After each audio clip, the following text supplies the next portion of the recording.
నమస్తే, నేను Kavitha. Welcome to I dream. Darshan, Kannada challenging star Darshan ఇప్పుడు సంచలనంగా మారారు. కన్నడ చిత్ర పరిశ్రమే కాదు, దేశవ్యాప్తంగా దర్శన్ గురించి ఎందుకని మాట్లాడుకుంటున్నారు? అది too much of trolling, abusive nature కిందికి వస్తుందా, లేకుంటే ఎక్స్ట్రా మ్యారిటల్ అఫైర్స్ తో వచ్చేటువంటి ఇంప్లికేషన్స్ ఇవి అనేటువంటి బోల్డ్ అన్ని అనాలిసిస్ అయితే వినిపిస్తున్నాయి. ప్రస్తుతం మనతో పాటుగా ఉన్నారు దర్శన్ తో కలిసి కో స్టార్ గా 2 సినిమాల్లో హీరోయిన్ గా చేసినటువంటి కన్నడ యాక్టర్ సంజన గారు. సంజన గారు, నమస్కారం అండి. నమస్కారం. తెలుగు ఆడియన్స్ కి బుజ్జిగాడు సంజనాగా గుర్తుండే సంజన. ఎగ్జాక్ట్లీ, బుజ్జిగాడు సంజన. సో ఇప్పుడు మనం ఒక సెన్సేషన్ అనేది అది యాక్చువల్ గా జరగకూడనిది జరిగిపోయింది. అన్నెసెసరీ ఇష్యూ క్రియేట్ కూడా అయిపోయింది. అందులో ఎవరి వైపు తప్పుందని మీరు అనుకుంటున్నారు?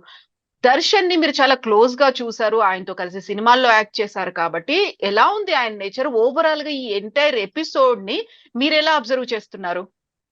మొదటిగా విక్టిమ్ ఫ్యామిలీకి నా హార్ట్ఫుల్ కన్సర్న్ అండి. ఇట్లా ఏ ఒక poor people, middle class, rich ఎవరైనా ఉండొచ్చు, ఇట్లాంటి ఒక పరిహారం ఏ ప్రాబ్లం కి లేదు.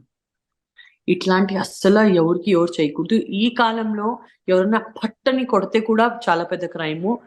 అది వదిలేయండి, కొద్దిగా గిల్లితే కూడా అది కూడా ఒక క్రైమ్. అన్ని మా ప్రాబ్లమ్స్ మేము మంచిగా ఎందుకున్నామంటే మేము మాటల్లో సాల్వ్ చేసుకోవచ్చు, కొట్లాడకుండా. అందుకే మమ్మల్ని మనుషులుని అంటారు, లేకపోతే మేము జంతువులు అయిపోతాం. సో ఇది ఖచ్చితంగా ఒక ఏ ప్రాబ్లం కి ఇది సొల్యూషన్ కాదు. I really condemn this kind of a behaviour. And Darshan గారితో బట్ ఈ యొక్క సందర్భం ఏం జరిగిందో, ఇది నా నమ్మకం ఎక్కడో ఒక జాగం ఏంటంటే, నేను దర్శన్ గారికి చాలా బాగా దగ్గర నుంచి చూశాను. తన బిహేవియర్ నాకు తెలుసు. ఇది ఖచ్చితంగా దర్శన్ గారు తన చేతి నుంచి చేయలేదండి.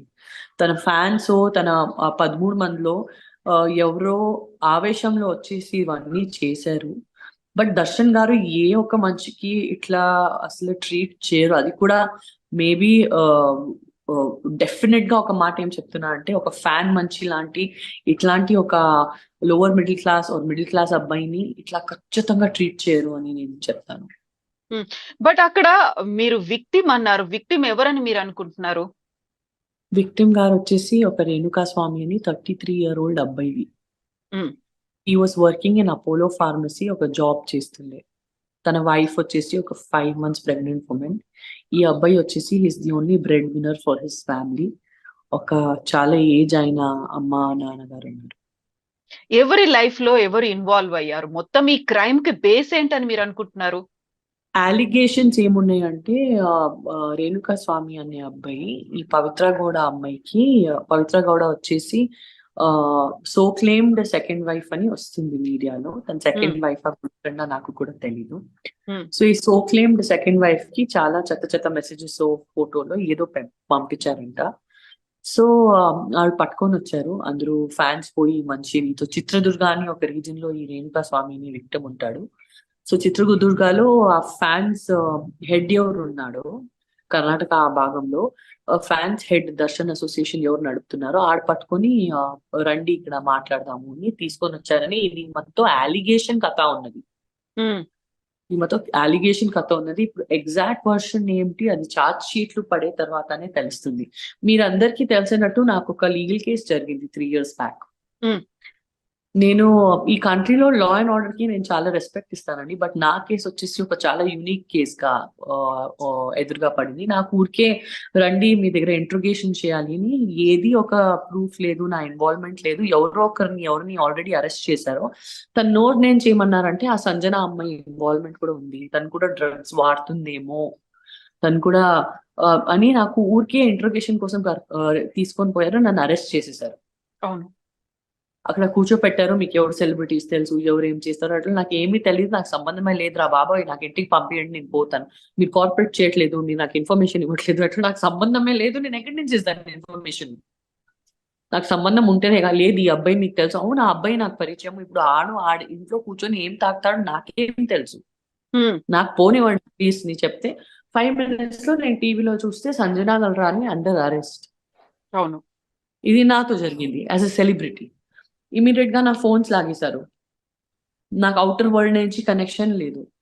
1-2 డేస్ లో న్యూస్ లో ఏమొస్తుందంటే సంజన 4,000 crores డ్రగ్ డీల్ చేస్తుంది, పాకిస్తాన్ కి అమ్ముతుంది, అందుకే తన పెళ్లి వచ్చేసి ఒక ముస్లిం అబ్బాయితో అయింది.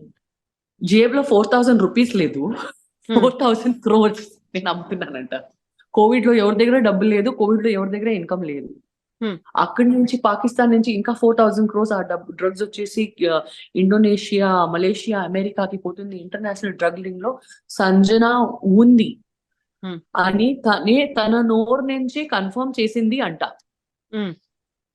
ఇది నా గురించే నేనే కూర్చొని న్యూస్ చూస్తున్నా, ఇట్లా ఆశ్చర్యంలో చూస్తున్నాను. నేను పోలీస్ కస్టడీలో ఉన్నాను. నేనేమంటారండి, ఇప్పుడు నేను బయటికి వచ్చాను, ఆ దరిద్రమైన కేసు నుంచి బయటికి పడ్డాను, sorry about the language, and ఆ కేసు కంప్లీట్ గా ఫాల్స్ అని నా మీద డిక్లేర్ అయింది.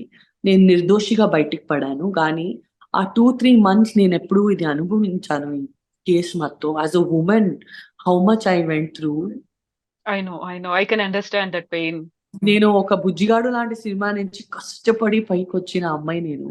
How much I went through as a women. నేను బ్రతికే ఎందుకు ఉన్నాను దేవుడా, నేనెందుకు ఈ స్పాట్ లో ఉన్నాను దేవుడా అని నాకు అనిపిస్తుంది. ఏమేమి అలిగేషన్స్ నా గురించి నేనే వినలేదండి. అది నా గురించి మాట్లాడుతున్నారా, సంజన ఇట్లాంటిది, సంజన అట్లాంటిది, ఫారెన్ లో ఇది డీల్ చేస్తుంది, అది డీల్ చేస్తుంది. నాకు ఐ వెంట్ మెంటల్. నాకు ఇప్పుడు ఇవాళ ఇంత బోల్డ్ గా మీ ఎదురుగా కూర్చొని ఎట్లా మాట్లాడగలుగుతున్నాను నాకే తెలియదు. నాకు ఆ దేవుడే నాకు ఆ శక్తి ఇచ్చాడు. I fought and I came out of the case. High court నుంచి నిర్దోషిగా నేను డిక్లేర్ అయ్యాను. బట్ ఇప్పుడు నిర్దోషిగా డిక్లేర్ అయింది ఎంతమంది మాట్లాడుతున్నారండి, ఎంతమంది పబ్లిష్ చేస్తున్నారు? ఎగ్జాక్ట్లీ. సో ఒక సెలబ్రిటీ లైఫ్ లో నేను ఈ ఒక సందర్భాన్ని దర్శన్ గారి సందర్భాలతో కంపేర్ చేస్తున్నాను. ఒక సెలబ్రిటీ లైఫ్ లో ఏదైనా ఇట్లాంటి లీగల్ ప్రాబ్లం వస్తే ఎన్ని మాటలు మాట్లాడతారంటే దీనికి మేము సమాధానం చెప్పలేకపోతున్నాము. ఒక్క మాట మాట్లాడితే సమాధానం చెప్పొచ్చు, 2 మాటలు మాట్లాడితే సమాధానం చెప్పొచ్చు, 2,000 మాటలు మాట్లాడితే దేనికి సమాధానం చెప్తాను. ఒక మనిషిగా మేము కూడా రోబో లేకపోతే కంప్యూటర్ కాదు కదా. సో ఆపేసి దేవుడి మీద వదిలేసి కూర్చుంటాం.